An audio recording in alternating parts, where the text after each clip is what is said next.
Pang Ilonggo. Please subscribe And like and share. Po, ang inipay, kasi po, kami malilit na magsasaka, napakahirap pong magpasok ng aming palang. Tama! Ang namumuni po, totoo po daw, ang namumuni yung mamayamang bayan. Kaya po, i-request ko po sa ating namamala, imbestigahan po, mabuti. Para naman po, may buwang po kaming malilit na magpasok ng aming mga produkto. Salamat. Yaman ang tanong. Bago sumagot si NFA admin, ang tanong ko po sa mga magsasaka, handa rin ba kayo na lumaban doon sa mga nakikinabang? Kasi yung iba hanggang tapang lang, pero pagka kakasuhan na, hindi na rin mahanap. Marami po tayo! Kasi marami na po, kahit sino po ang umupo dyan sa administrasyon, yung mga sindikato na yan, mga kartel na yan, dekada-dekada nang nandyan. Kaya po, karamihan ng mga nai-appoint, ang dadatnan nila, mabigat na problema na.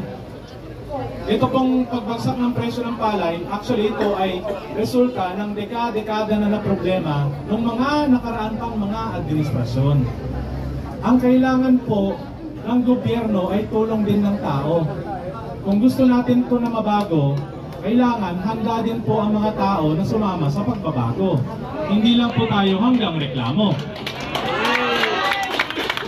Kaya po nagkaroon ng dialogue para malaman natin na hindi lang tayo ang may kailangan sa gobyerno. Ang may kailangan ng gobyerno yung mga tao. So baka may gusto po idagdag? Wala na. O yun lang po, bago po magsalita ang NFA, unless nasabi ko na yan. Okay na yan? Maraming salamat po. Attorney Kabatbat, sa mga kasama po natin sa media, pwede po tayo makakuha ng 3 tanong kasi meron pa po tayong babalikan sa gipa. Sino po ang nais mauna sa media? Media po, media. Kay Senator, Secretary Abalos. Secretary, may sinasabi po ang natin yung tungkol dun sa matulungan yung mga farmers para mataas din yung kita at yung money. May mga nag-complain po, hindi lang naman po yun sa mga mababang halinahan. Ang problema po ay may mga land conversion na po tayo. Marami na po ang mga lupa na ino-convert na po into industrial subdivision. So ano po ba ang maitutulong natin? Yun nga yung pag-convert ng sakahan sa mga subdivision, ito'y sintomas na may problema talaga sa agrikultura. Kung ito'y papalakasin natin, kamukha na sinabi natin kanina, hindi na mag-convert ang mga masasaka dahil makipilitin sila ibenta ang kanilang mga lupa kung kakailangan ng pera at sila'y nalulugi. Kaya dapat pakinggan natin sila, gawin natin produktibo ang kanilang lupa.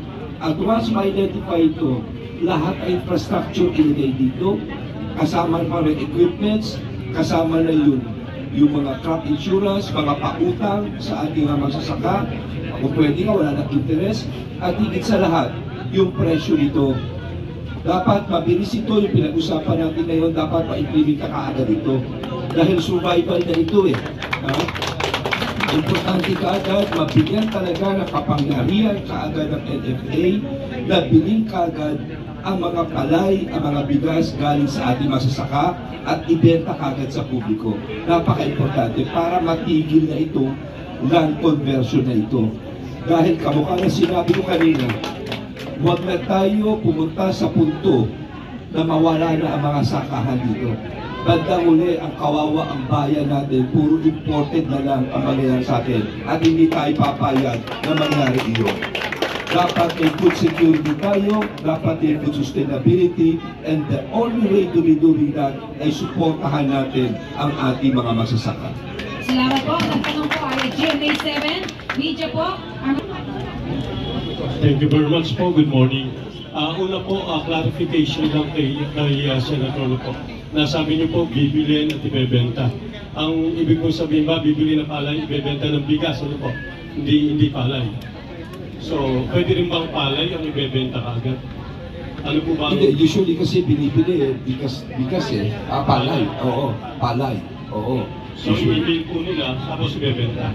Yes. Pero mabilisan. Yes. So, Senator, ang sa pamimili mismo ng NFA na 20, magkano po yun? 24. Magkano po ang magiging bigas doon sa normal na proseso? Parang nakita po kasi natin, di ba? Gusto natin tumaas ang palay pero bumaba ang presyo ng bigas. Meron po bang ibang paraan para kikita yung magsasaka, hindi kailangan mataas ang palay. Para hindi rin tumaas ang presyo ng bigas. Ano po nakikita natin pagbalanse sa punto na ito? Well, mapapalansin naman ng NFA yan, no? Depende is well balance. Kaya nga, every season naman, nag-iiba naman ang presyo niyan. Depende yan. It's a market thing. Ito pinag-uusapan natin dito. No? Ang importante rito, mabili mo ito kasi sa ngayon, kaya nangyayari ito kasi nga naiipit eh. Pero once mabili mo lahat ito, mumura naman yan eh. At giginhawa rin sa kanila ito eh. Di ba? Makakaroon ng supply, maraming supply, mas maganda ito sa lahat. Kasi nga, ang kalaban mo rin dito kasi paano, let's face it, you really have the important rights. No? And that's what you're looking at. Pero kung mabibili mo sa isang tamang halaga ito, na hindi naman sila ganun kalugi, at sa tamang halaga naman, na hindi naman masyadong kataasan sa mga consumer, you'll find that perfect balance here. That's what we're trying to do. Yun ang hinahanap natin. So it's a win-win situation for everyone. Salamat po. Good morning, Janice Cosi po, for Daphne. Kay Senator Abalos. Sir, may we know kung ano po yung pangako nyo na ibili niyo po doon sa family ng farmer na... And mag-uusap na lang po kami something kasi alam nyo, namatayan din kasi ako ng anak eh.